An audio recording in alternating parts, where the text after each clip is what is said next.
បាទសូមគោរពជំរាបសួរពុកម៉ែបងប្អូនថ្ងៃនេះដែរសូមបង្ហាញនូវសកម្មភាពដែលយើងរៀបចំតុសិស្ស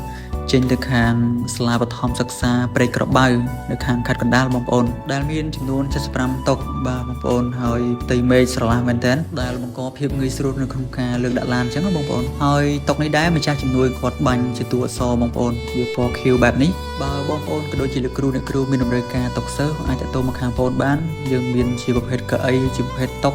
ជាប្រភេទឈុតតុគ្រូក៏មានដែរបងប្អូនចំពោះតុសិស្សយើងមានច្រើនម៉ូដបងប្អូនមានប្រភេទអង្គុយម្នាក់ឯងអង្គុយ2នាក់ប្រភេទអត់ថតនិងមានថតតុហើយពណ៌នៅក្នុងរូបនេះគឺជាពណ៌ធម្មជាតិបងប្អូនចាំបានជាពណ៌ឈើក៏បានដែរបងប្អូនហើយនេះគឺជាសកម្មភាពដែលឡានបានចូលមកដល់ក្នុងបរិវេណសាលារៀនបងប្អូនសម្រាប់ព័ត៌មានបន្ថែមបងប្អូនអាចតាក់ទងតាមលេខទូរស័ព្ទ3ប្រព័ន្ធខាងលើឬឆាតចូល Facebook Page ឬ Telegram របស់យើងខ្ញុំបាទសូមអរគុណសូមជម្រាបលា